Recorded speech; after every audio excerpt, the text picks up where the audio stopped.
ఏమండి, అపర్ణకి పిల్లాడు నచ్చాడు అని ఫోన్ చేసినా అటువైపు నుంచి ఎటువంటి కదలిక రాలేదు. అదే నాకు అర్థం కావడం లేదు రాజ్యలక్ష్మి.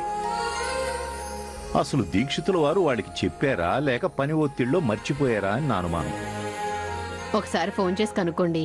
వద్దులే రాజ్యలక్ష్మి, మన ఆతృత చూసి మరోలా అనుకునే అవకాశం ఉంది. అదే నిజమేనండి. మరిప్పుడేం చేద్దాం? ఈ సంబంధమైనా కుదురుతుంది, వెంటనే అపర్ణ పెళ్లి అయిపోతుందని ఎంతో సంతోషపడ్డాను. చూస్తుంటే దీని మీద కూడా ఆశలు వదులుకోవాలేమో అనిపిస్తుంది. అలా జరగదులే రాజ్యలక్ష్మి, ఖచ్చితంగా ఈ సంబంధం కుదురుతుంది. ఫోన్ మోగింది, ఏదో సమాచారం వచ్చినట్టుంది. ఏదో కొత్త నంబర్లా ఉందే.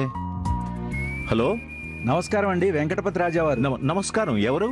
నా పేరు జగపతి నాయుడు, తిరుమల నాయుడు గారి అబ్బాయినండి. ఓ, మీరా? చెప్పండి, ఎలా ఉన్నారు? బావున్నానండి. దీక్షితులు గారు ఫోన్ చేసి విషయం చెప్పారు. మీ అమ్మాయికి మా అబ్బాయి నచ్చడం మా అదృష్టం రాజావారు. మీలాంటి గొప్ప వ్యక్తులతో వియ్యం అందుకోవడం మా పూర్వజన్మ సుకృతంగా భావిస్తున్నాను. అయ్యయ్యో, అంతంత పెద్ద మాటలు ఎందుకులేండి. అన్నీ సవ్యంగా జరిగితే కాబోయే వియ్యంకులం. మీరు మరీ అంతగా పొగుడుతుంటే నాకేదో ఇబ్బందిగా ఉంది. ఎంత మాట రాజావారు. ఒకానొక సమయంలో మీరు మా ఊరి గుడి శంకుస్థాపనకు వచ్చినప్పుడు మిమ్మల్ని కలవడానికి పడ్డ పాటలు, కలవలేక బాధపడ్డ రోజులు నాకు ఇంకా గుర్తున్నాయి. ఇప్పటికీ నేను మా నాన్నగారి పేరు చెప్పుకుని బ్రతుకుతూ ఉంటే మా నాన్నగారు కూడా మీ పేరు చెప్పుకునే స్థాయిలో మీరున్నారు. మా మీద మీకున్న అభిమానానికి కృతజ్ఞుణ్ణి. మా అమ్మాయికి మీ అబ్బాయి నచ్చాడన్న సంగతి తెలియజేశాం. అలాగే అమ్మాయి ఫోటో కూడా పంపిస్తాం, చూసి. అక్కర్లేదు రాజావారు. అదేంటండి, అమ్మాయిని మీరు కూడా చూసుకోవాలి కదా. అక్కర్లేదని చెప్పాను కదా రాజావారు. అయినా దేవుడిచ్చిన వరంలో వంకలు వెతికేవాడు వెర్రివాడు కదండి. మీ అమ్మాయిని ఇస్తున్నారు, అంతే చాలు. పైగా మా వాడు పని మీద బెంగళూరు నుంచి వస్తూ ఉంటే ముందుగా మీ ఇంటికి వెళ్ళి అమ్మాయిని చూసుకొని నచ్చిందని చెప్పాకే తిరిగి ఇంటికి రమ్మన్నాను. మీ అబ్బాయికి మా అమ్మాయి ఖచ్చితంగా నచ్చుతుందిలేండి. నచ్చలేదంటే వాడు నా కొడుకే కాదనుకుంటాను రాజావారు. అది కాదండి. మీరు మరోలా అనుకోకండి రాజావారు. మీ అమ్మాయే మా ఇంటి కోడలని నిర్ణయించుకున్నాం. అమ్మాయిని చూసుకోవడానికి మా వాడు ఈ రోజు మీ ఇంటికి వస్తున్నాడు. మా వాడిని మీరు కూడా డైరెక్ట్ గా చూసి ఓకే అనుకుంటే ముహూర్తాలు పెట్టుకుందాం. మీ మాటలు వింటుంటే ఈ పెళ్లి జరిగిపోయినంత ఆనందంగా ఉంది. సరే, అబ్బాయి వచ్చాక ఫోన్ చేస్తాను. అలాగే రాజావారు. అవును, అబ్బాయి పేరేమిటన్నారు? కిరణ్ తేజ్. అందరూ కిరణ్ అని పిలుస్తారు. కిరణ్ అట, చాలా బాగుందండి. ఉంటాను. అలాగే రాజావారు. ఎవరండి? పెళ్లివారేనా? వాళ్ళకి మనం అంటే ఎంత విలువ ఉందో, మన కుటుంబం పట్ల ఎంత గౌరవం ఉందో మాటల్లో చెప్పలేము. మీ అమ్మాయిని మా అబ్బాయి కాదన్నాడంటే, మా అబ్బాయినే మేము వదులుకుంటాం అన్నారంటే మన మీద వాళ్ళకి ఎంత అభిమానం ఉండాలి. నిజమేనండి. మీరు చెప్పిన దాన్ని బట్టి చూస్తే త్వరలోనే పెళ్లి చూపులకు వస్తారేమో అనిపిస్తోంది. త్వరలో ఏమిటి, ఆల్రెడీ పిల్లాడు బయలుదేరాడు. నిజమా? ఇంకాసేపట్లో రానే వస్తాడు. వెళ్ళి అమ్మాయిని రెడీ చేసి పెళ్లి చూపులకు ఏర్పాటు చేయి. సరే. ఇదిగో అబ్బాయి పేరు కిరణ్. దారి తెలియక ఇబ్బంది పడతాడేమో, మన శేఖర్ని ఎదురెళ్ళి తీసుకురమ్మని చెప్పు. అలాగేనండి. వెళ్ళు.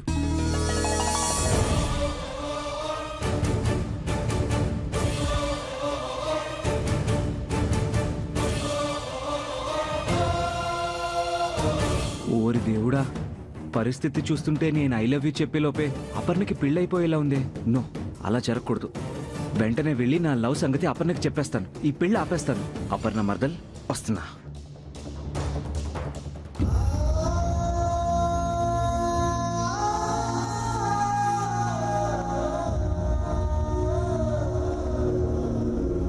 అపర్ణ, అర్జెంట్గా నీతో ఒక ముఖ్యమైన విషయం మాట్లాడాలి. ప్లీజ్, నా మీద కోపం ఉంటే తిట్టు, కావాలంటే కొట్టు, అంతేగాని ఇలాంటి సమయంలో బిట్టు చేకు. అయ్యో, నా సిచ్యువేషన్ నీకు అర్థం కావట్లేదు. కొంచెం ఆలస్యం అయితే కొంపలు మునిగిపోయేలా ఉన్నాయి. నా మాట వింటావా, లేదంటే తలిపేసి నీ కాళ్ళు పట్టుకోమంటావా? మాట్లాడమంటే మోగ సైగలు చేస్తావేంటి?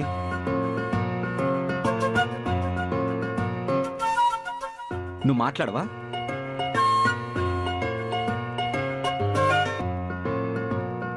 ఇష్టమైతే చెప్పాలి, లేదంటే మూసుకొని పోవాలా? ఇదేం శిక్ష తల్లి? ఇలా చెప్తే మాట్లాడినట్టు ఉండదు, మైమ్ యాక్ట్ చేసినట్టు ఉంటుంది. తప్పదా?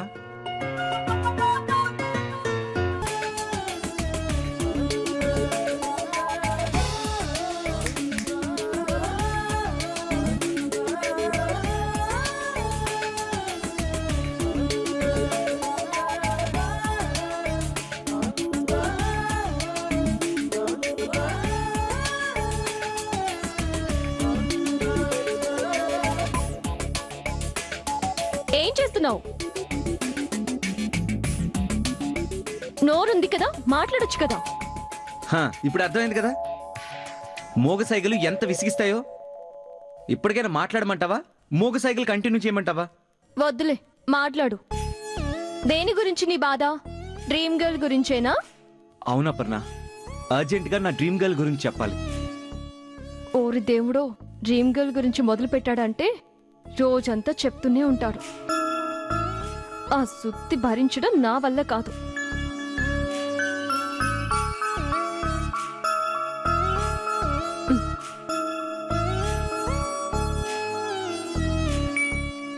ఏంటి వింటున్నావా?